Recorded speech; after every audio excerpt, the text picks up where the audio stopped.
Thanks, you guys. Thanks for joining. Come on in. I'm just playing a little bit while you guys take a minute to tell me what kinds of things you'd like to hear about tonight. So send in your comments and let me know what you'd like to hear poems about or music about. And yeah, we'll get started in just a few minutes. So let's see what else I got here.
Let's see what we got. So again, for those of you who just joined, thanks for joining. I'm going through the comments to see what people are dealing with, what they would like to hear about tonight, and I'll do some poems or maybe some songs, whatever you want to hear. And then I may invite some others to contribute as well. We've got some folks on the line that are some great artists as well. So let me just go through the comments here. Hey Larry, how you doing, brother? Good to see you. Luis Alonso. Got it. Yeah, I hear you, man. Yeah, just being out doing music. I hear you, Victoria. Victoria, one of my lifelong friends there, Victoria Monroe. Thank you for joining. Made of Stars, thank you for joining. Hey, shaking the world. Brooke D, wow. Shaq, yeah. Johnny Rain, thank you, brother. Miss being around my peeps. I hear you, bro. Thank you, Brooke. That's nice. Hey, Lisa, how are you doing? Nice to see you. Ah, Michelle, very nice. Thank you. Hey, Gina, how are you doing? Thanks for coming back. Thank you, Larry. I appreciate that, brother. Hey, Mickey, how you doing, bro? Good to see you, man.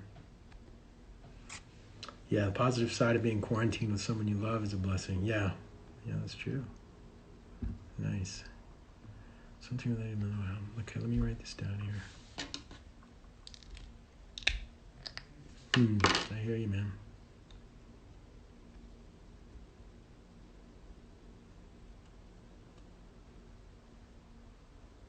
Awesome.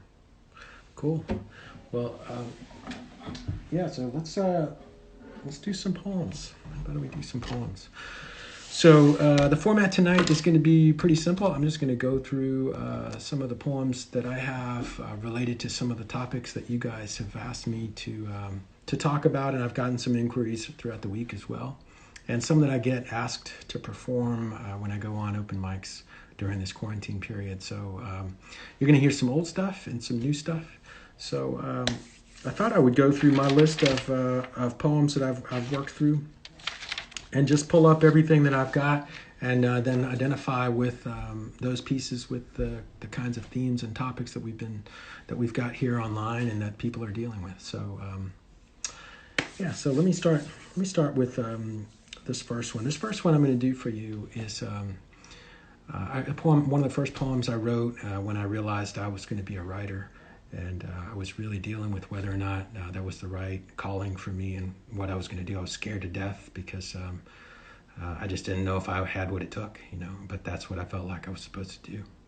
So this poem is a poem to Louis Armstrong. And the time I wrote it, I was listening to a jazz album by the name of the Verve Silver Collection from Louis Armstrong. It's a bunch of his best works from the Verve period, Verve recording label that he was on for a while. So the songs in here that you're going to kind of hear in my words are Stormy Weather, I Got a Right to Sing the Blues, Nobody Knows the Troubles I've Seen, and then one song called Home, and another song called East of the Sun, West of the Moon. So those are just a number of the songs that I was going through on the album as I was writing this piece. And I don't know if any of you are familiar with James Madison University. That's where I went to school. And just in the basement of the library, huddled down in the basement of the library, listening to a CD of Louis Armstrong music. And so this is to Louis Armstrong in the Verve Silver Collection. Thank you, Louis, for that thoughtful, soulful, way down low way you do it, slow, lilting like leaves in river eddies, lips cupped toward gray skies rolling. I want to write it the way you sing it. Give a damn about that low, gray, slow way you sing it. See it, say it, won't you say it for me, because it is killing. My window shows the East River with its barges, bridges, lights at dusk blinking on into nightlife in the city, wide awake and listening for that something somewhere. Save me somehow. Go find me west of the moon.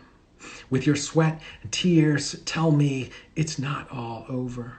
Tell me I've got something real way down here in this bottom of nothing. Take me where sun rises with the smell of bread baking warm, where mother finds me sleeping, tussles my hair and covers me until I wake from dreams of daylight into daylight. Thank you. So let's see. Oh, we've got some other folks that have joined us. My Life in Yellow, Patty Mayonnaise, Nate the Great. Hey, thanks, brother. Some great artists on the line. So we're just going through. If there's anything you guys are dealing with in your life, please feel free to write some words in here in the comments, and I'll find some poetry that I have that may deal with that, or maybe somebody on the line will have a piece that will that they might want to contribute as well. So I'm just going to keep rolling through some of these that are dealing with these issues that we've been talking about.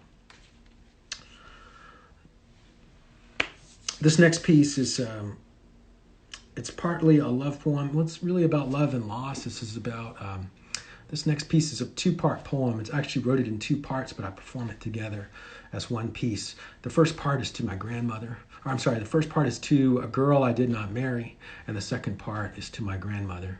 And so the individual parts are called gorditas, and the second is Sarita, you must be singing. Maybe small gorditas, flaky, cooked in oil, frijoles, onion, cheese fried to a crisp, soft masa middles. Make me smell Guatemala City trucks so close to touch, and small car bursting beside and beneath street lights. These nights do not stop. Or maybe it is Tabasco, the little towns, walking Christmas lights to the square where we sat, red checkered tablecloths, eating carne asada from the old man who is the boy my dad played dusty hardball with, barehanded. Or maybe this night just has me thinking of towns and families across oceans, and oceans divide. Maybe these waters yet recede, and just maybe your soft-spoken hands and curve of throat are not so far from being that vision I remember, though my days and nights of longing linger. Is it ready, papi?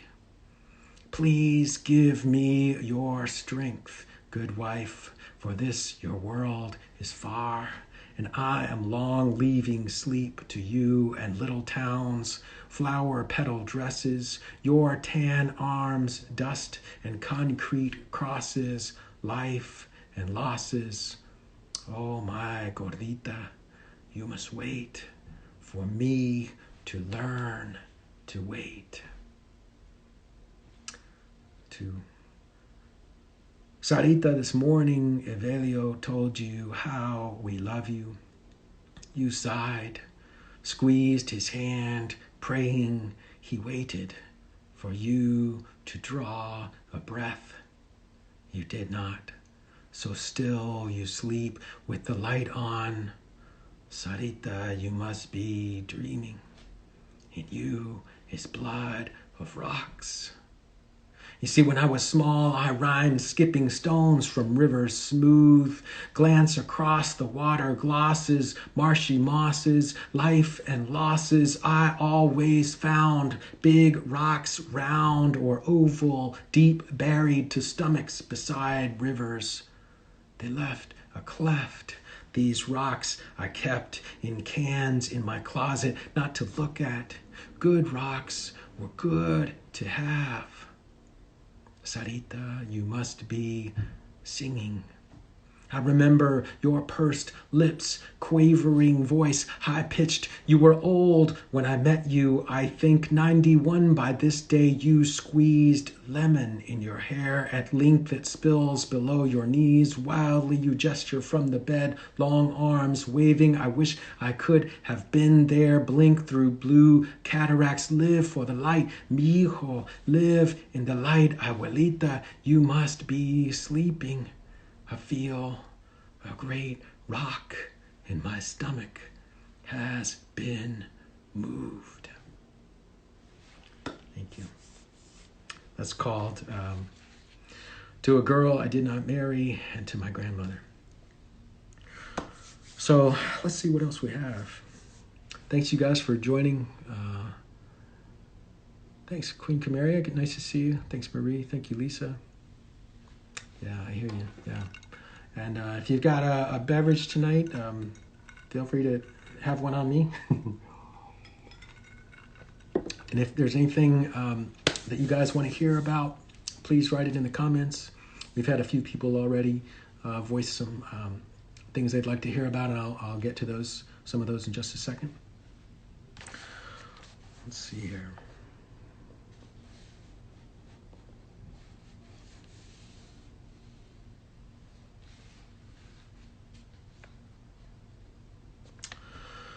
So this next piece is one I don't perform very often, and it's actually a poem for my brothers. We actually have my sister on the line tonight, but this is a poem that I don't have memorized very well, but it's a poem that I wrote for my brothers, and I really feel like it's a prayer for my brothers.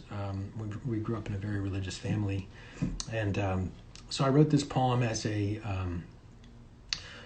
prayer for my brothers, and I really wrote it in two parts. The first part is a prayer that I was praying for my brothers, and then in thinking about them, and then I really just felt like God was giving these other words for me and for others that have gone through what I went through and what we went through as a family. So this may be for some of you guys out here on the line as well.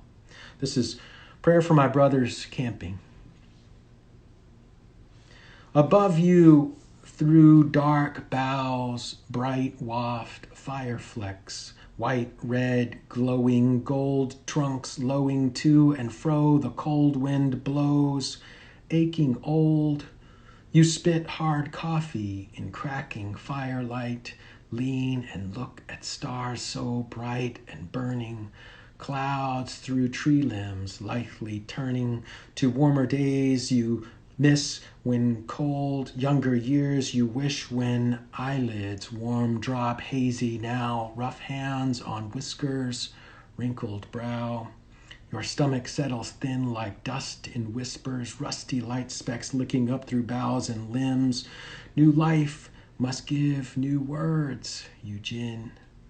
Oh God, please grant my brothers gentle grace to slip this life and seek your face.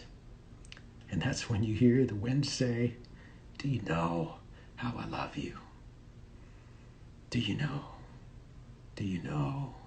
And again, unmistakable, how I love you, wide and deep, as far as the stars, for I made them, to remind you this promise shall I keep. I am never far, never fear.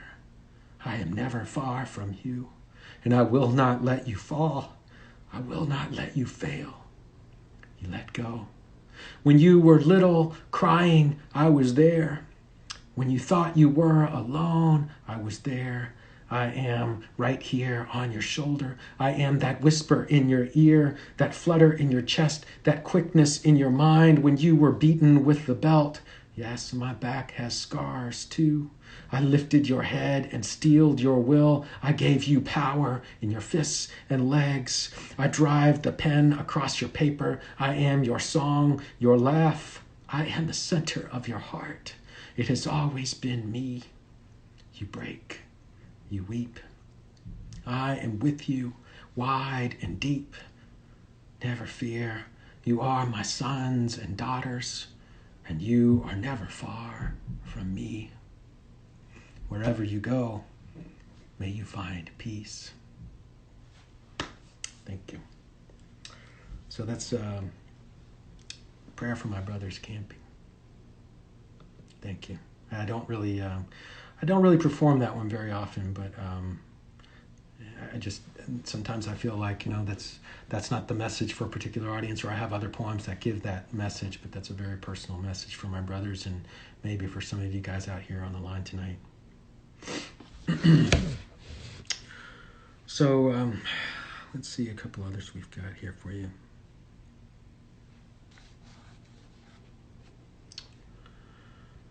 So I'd like to do a poem with you about it's about overcoming. It's about going through some tough times, and really. So this is a poem that I wrote for an ex-girlfriend of mine, actually, who was a runner. And so this poem is about running, but it's also about overcoming. This is called Watching Cindy Fly. 1, 2, 1, 2, this is you. It is morning, you fly through crisp air, sunshine, you stride left, right, glide down sidewalks, smooth. Your pace is strong, this is your race. Down your streets to your bridge, by your river, in the heart of your city, you are alive.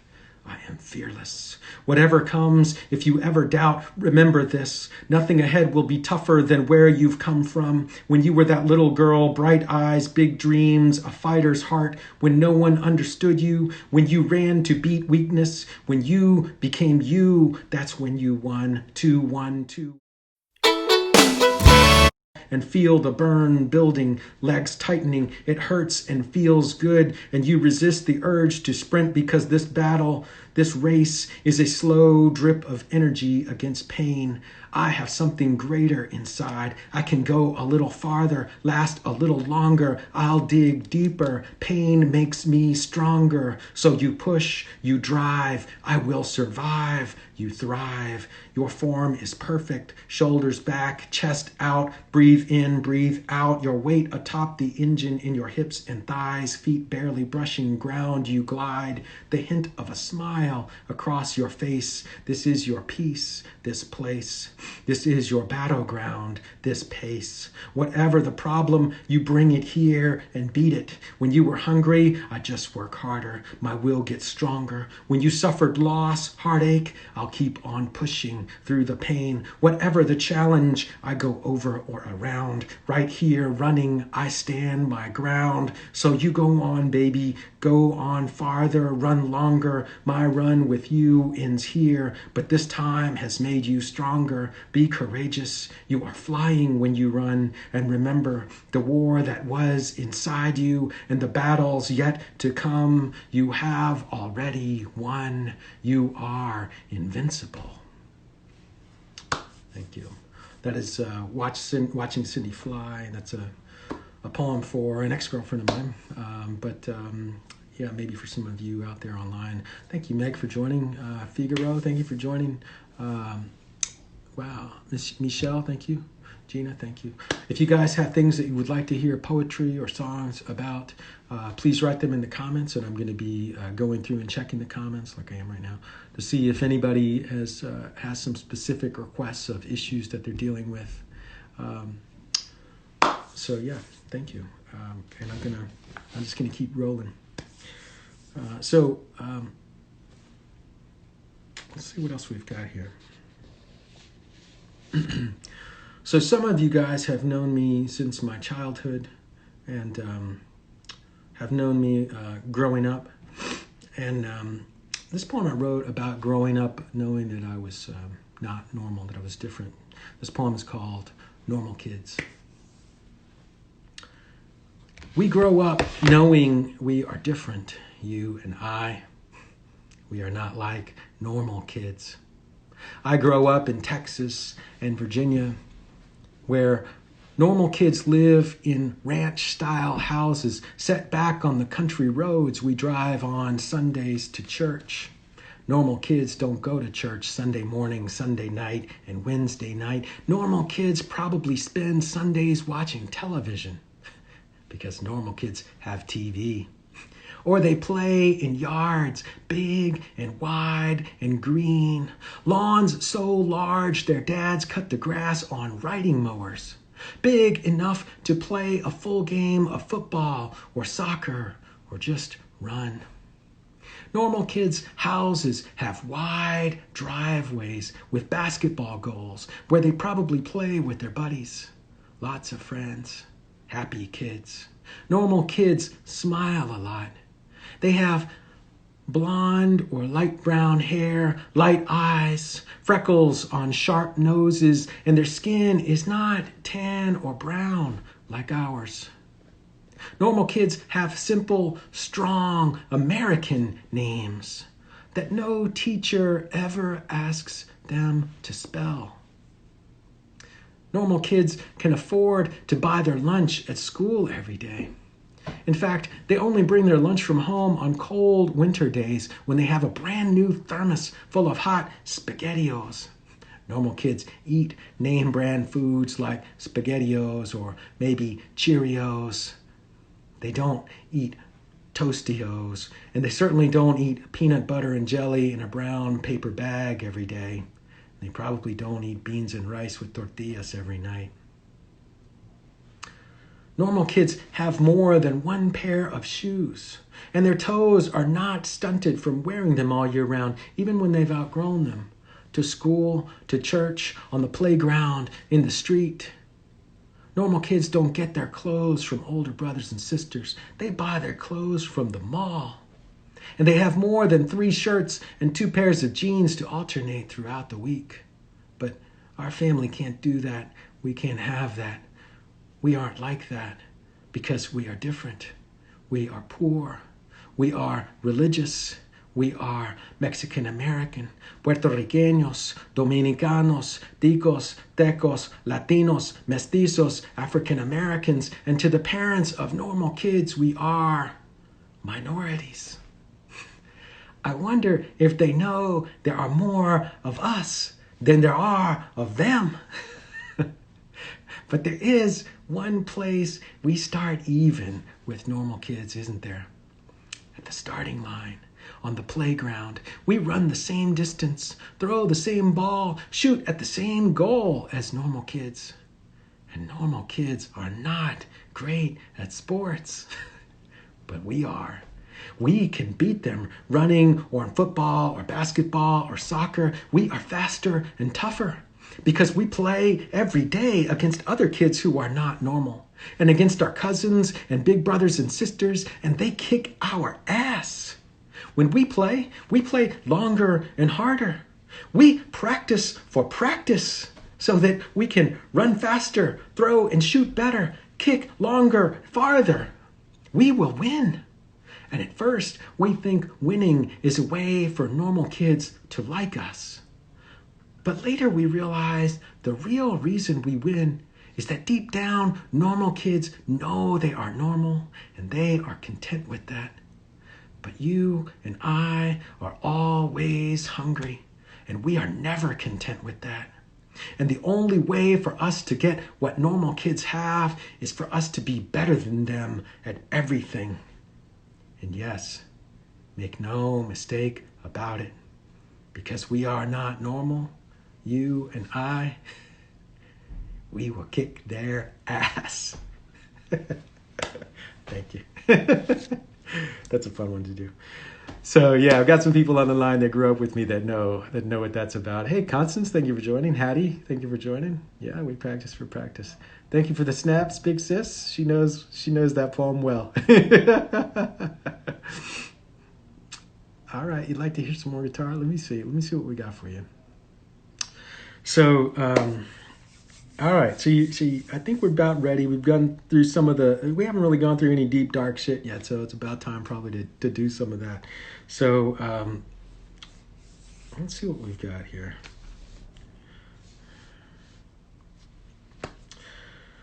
So, yeah, so I've got a piece I want to do. I want to do this piece with music, and so I'm going to play a piece of music, not on the guitar, but a piece that I recorded on the guitar, and see how this poem works going over it. So excuse me if I'm practicing a little bit here, but I really want to see if I can do the sound over the poem over the sound here. So I'm going to try this piece of music that I just recorded to see how it works. And I'm going to do a poem over top of it. So this is kind of like jazz poetry. What we do in jazz poetry is we have a band that plays music, and we just keep the music flowing the whole time, and then we do poems over top of the music. And so what I'm going to do for you here is a piece of music that I recorded. Normally we have a live band that does it, but tonight I'm gonna play a recording here that I've got on my files. Let's see if we've got it. Hold on, not quite.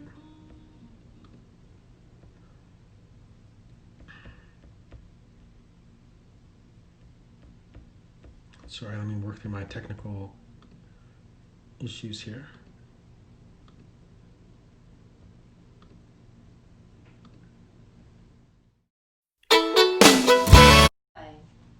John's math book. All right, there we go.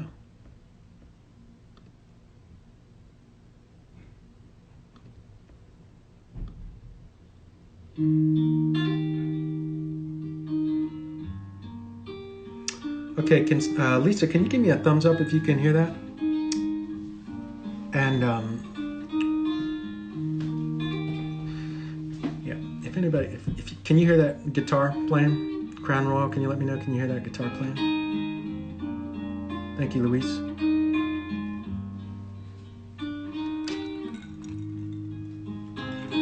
Thank you, Kate. I didn't see you were in there. Thank you.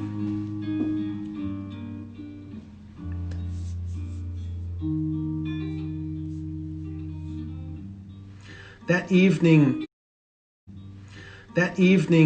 after sunset, fireflies blink near the trees, and she catches one. She says, hold her up and watch her glow. Just a moment, let her go. He tries it himself, and she says, hold her gently. If you hold too tight, her fairy dust rubs off in your fingers, and it is beautiful for just a moment, but she will die. He watches her catch and let go, catch and let go. She is laughing.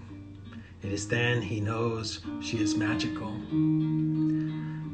That summer they break up, and he misses her deeply.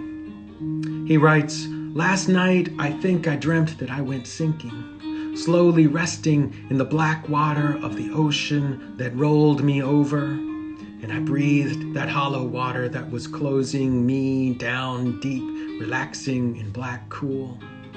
Above, I saw the shimmer of the moon on it shining, thin milk, pale and blurring, empty moon on empty water. And I thought how easy it would be staying down there, nebulous and unthinkable. So I will wait until the evening, when I can fill it up again with cool beer and swim in the mirage of dreamy smiles and white teeth and voices that laugh just like yours, until the evening, until the morning when I am empty again and missing you and missing me. She consoles herself with his best friend overnight at a hotel, though she says they did not sleep together. He is furious, and in his anger he writes, every piece of ass has some shit in it, though he knows that is not really true of her. He sees her a few weeks later at a party, and he puts aside his anger because he just wants to be close to her, and they make love that night on the mattress on the floor of his room, and he knows he should pull out because he does not have protection, but it feels so good to be loved, he does not. And in the morning, they part ways knowing they will not be together as a couple. And in the days and weeks following the procedure, she cries and sleeps and cries for 2 weeks. He tells her he loves her because it is honest and true. She asks him to stay for a while, and he holds her while she sleeps, and the words come quietly again. She came back on hard gravel. The road she walked was hot and dusty. She cooled beneath the shade of a large green tree, sat beneath blue sky and white clouds on green grass and the wind-lifted branches, and as she drifted dreamily thought she heard the lightness of leaves lilting in the breeze, all whispering, hush, hush, hush baby, and the wind will hold you. Hush baby, and the wind will heal you. My baby, the wind will take you up in its leafy branches, tell you nothing of the pain but coolness, softness, and the weight of your shoulders, and the aching in your heartbeat will lean way, way over in boughs and branches, but will not break. You will not break you. Hush softly. And in his heart the words continue, for I will be a different kind of tree. I will plant me alone, where I will flourish in the sun, green on a hill near the stream where waters run and run and run and run. And I will live forever in the sun. And in the morning, when she wakes, he will tell her that he is yet alive and will be leaving. Thank you.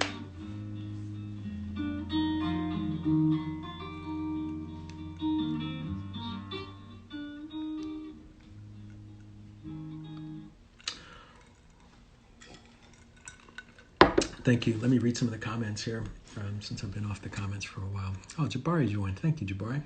Thank you, Lisa. Sounds good. Okay, cool. Needs to go snaps. Thank you. So, yeah, that one is... that one's called, I call that Fireflies and Fairy Dust. That's actually a part of a larger story and a part of my show that I'm working on developing now to go with music, to go with live music. So you'll hear more about that one with a lot of these other poems mixed in. But let's see what else we have for you. So a lot of you have been asking about quarantine here in the city, and so I'd like to do a poem for you about quarantine. Some of you may have heard this one already. I just posted it online recently, but this is a poem about going through quarantine here in New York City, and I wrote this one just recently, and I know a lot of you guys are dealing with this. Luis Alonso Perez mentioned that he's dealing with this as well, and this is the sounds of quarantine here in New York City. I haven't memorized this one yet, so I'm going to read it to you.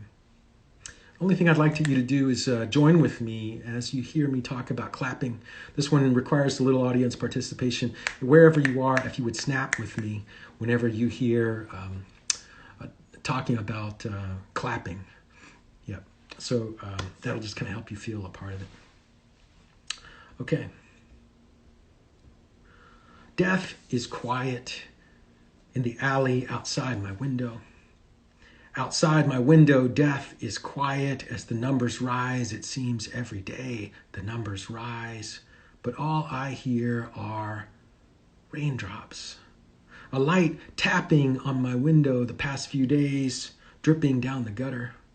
Rain sounds cold and soft and sad, like teardrops. Alone I am inside, just like everyone else, and I'm not really missing anything. Sunshine, though, is much louder than rain. It is happier and busier, birds chirping, my neighbor on a call from his porch. Business, is important these days. Another neighbor chatting by phone with a loved one. How is Matthew holding up? And I hope to God Matthew is alive and well and strong and someplace safe, although I do not really know where that might be. A laugh, like a dish clattering, and another. The children 2 buildings over are playing on their back patio behind their fence. I cannot see them, but I think they're playing I Spy or hide and seek, laughing, arguing about something, and then laughing again, together. I do not know them, but it is so good to hear them. When it is this quiet, any sound is good, but laughter is beautiful.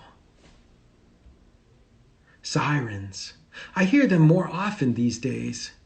Maybe they were always there, just more noticeable now there are no other sounds to cover them. Here comes another racing down the empty away quickly. Is someone inside that siren fighting for their life? I clear my throat. This sore throat has been with me a few days now. Is it a dry cough? But what is a dry cough anyway? Do I have a fever? No. Am I feeling tired today? More tired today than usual. But what days do I not feel tired? Another helicopter, constant helicopters, chopping back and forth at all times during the day, at night, flying low over my building.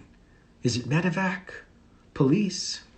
Last night, about midnight, one hovers overhead for several minutes, hanging there, just out of sight, an invisible vulture of the night. Its searchlight flashes across the alley, scrambles up a wall, and settles on a window ledge of the building right behind me. It lingers there for just a moment and then flies off. Is this a dream? Maybe they are hoping to spot the pathogen lurking there. shadow to shadow, building to building, victim to victim. Maybe they are searching for connections between victims. But why does it feel like they are watching to make sure we uninfected are not connected at all?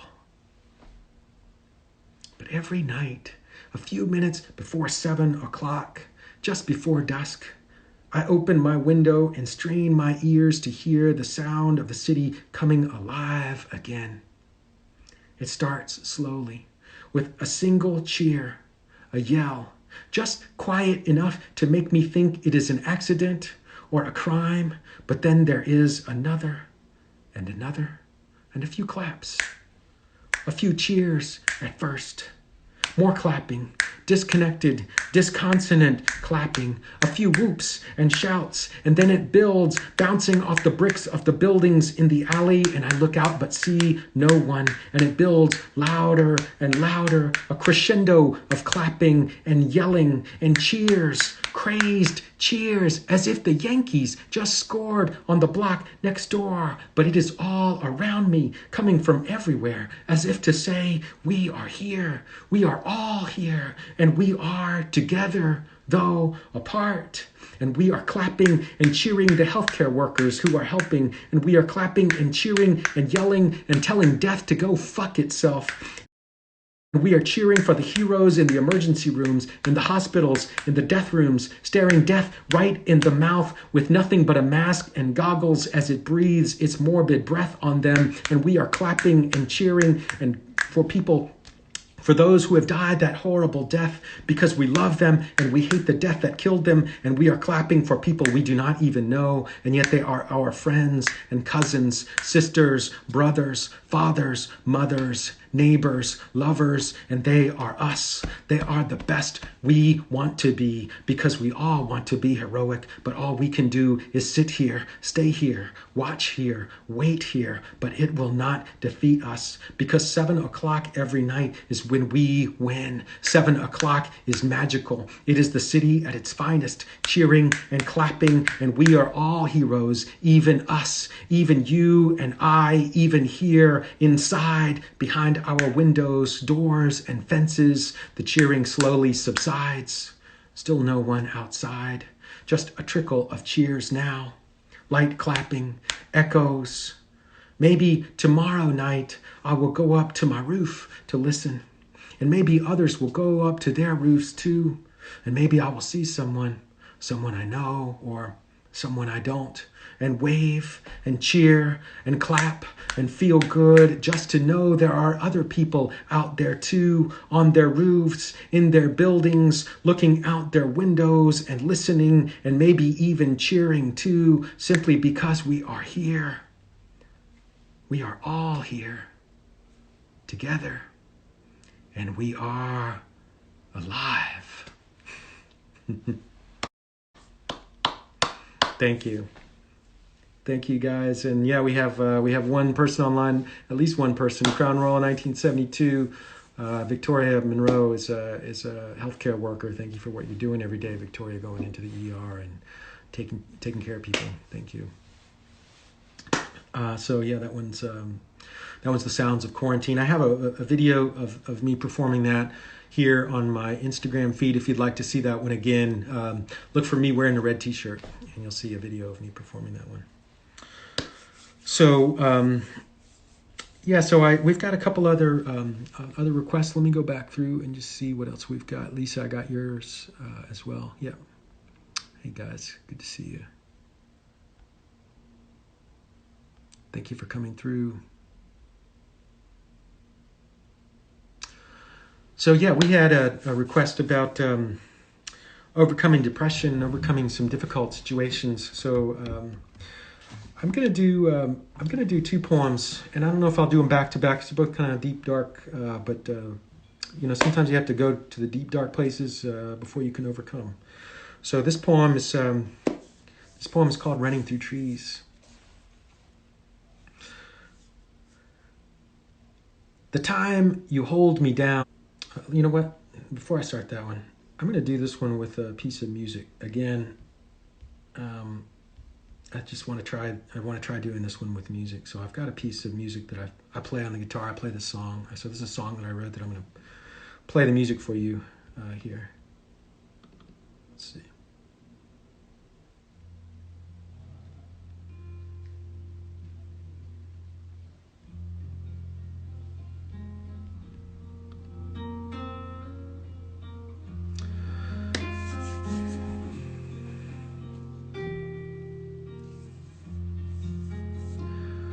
The time I try to run, you hold me down. I'm 7 or 8 years old. I get up to run to my room. I can't stop crying. Stay here, you say, with your arm around me. When I resist, you use both arms. Stay here, you say, just stay. I'm hyperventilating, even though I don't know that word yet. I can't breathe, can't move. You are too strong for me to go. But in between breaths, I find there is a space inside your arms, against your side. It is the space between bars of a cage. It is the air between branches of closely planted trees. And if I make myself small and thin and still, I just might fit. If I shallow my breath and wait and wait, I can make room for myself in here.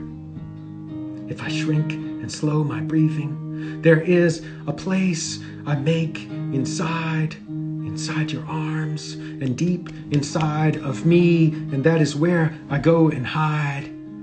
You hold me. That is where I stay in calm. You pray, say you love me. And this is how I learn love is this way. Abusive.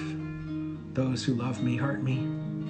But everything will be okay if I just stay and shrink and learn to live without breathing deeply. That night.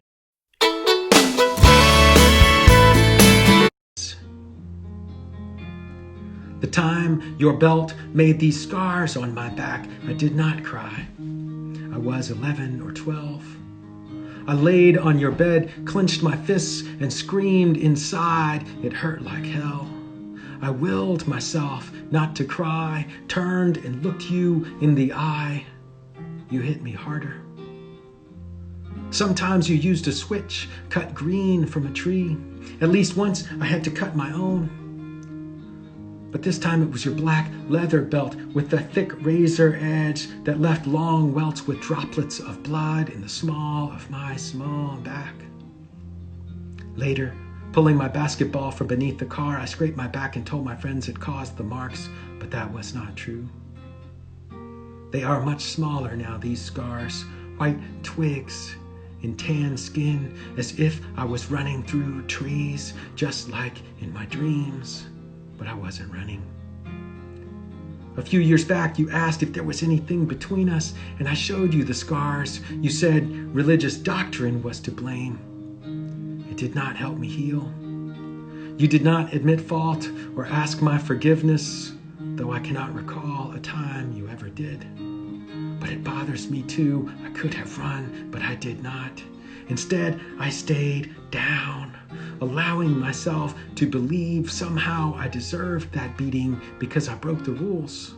I was daring. I even volunteered to take my brother's whipping that day, even though I'm the smallest, because I loved him, wanted to be heroic, and I knew inside I could take it. I should have run. I stayed loyal to you and God and our family because I loved each of you. And with every hit I took, I began to learn again that same old lie that maybe it's okay to stay and take abuse if it is for love. Maybe it's okay to cut away one's will, joy, freedom in the name of love or religion. Maybe it's okay to get the shit beat out of me if that's what it takes to learn right from wrong. Maybe that's justice. But today, looking in the mirror at these scars, I see the patterns they made and repeated in my life. Abuses I chose to believe. Abuses I chose to endure. Lies I chose to believe. Love that was not love. But today I have decided they will not define me any longer. You see, today, Dad, I decided I forgive you. Even though you didn't ask, the abuse is over. These scars will no longer hold me back. The time has come for me to rise up, break away, and run free. I have decided I choose a different kind of love. I have decided to believe that love is patient, love is kind, love is not too proud to admit mistakes, and love is not easily angered. In fact, love keeps no record of wrongs, and love always protects, not injures. Love always trusts, always hopes, always perseveres, and love never fails. That part of the Bible, but that is what I have grown to believe. That is between God and me, and that's true religion. When I teach my children right from wrong, I'll do so with life and love, not violence and hate. And I don't need a belt or a switch or the branch of a tree to beat up, break down, intimidate the way you intimidated me. I rise up from that bed of guilt where you beat me blue and black. I break away from these branches across my back, and I run free from the stigma they imprinted in me. No longer will I just dream of running through trees, but I will live it every day for the rest of my life. And to my dear brothers and sisters who got it worse than I, including several of you on the call here tonight, you may have scars inside you no one has ever seen. So if no one's ever told you this, please hear it tonight from me. We are worthy of love. We are worthy of peace. And we no longer need to lie down and live in emotional slavery. Yes, slavery. Because oppression, even if it comes in the name of love or religion or justice, is still oppression, is oppression, is oppression, is oppression. And we don't need to take its scars on our backs, in our hearts, in our minds. The time has come for you and me. Let us rise up, break away, run free, rise up, break away, run free, rise up. Break away, run free. Thank you.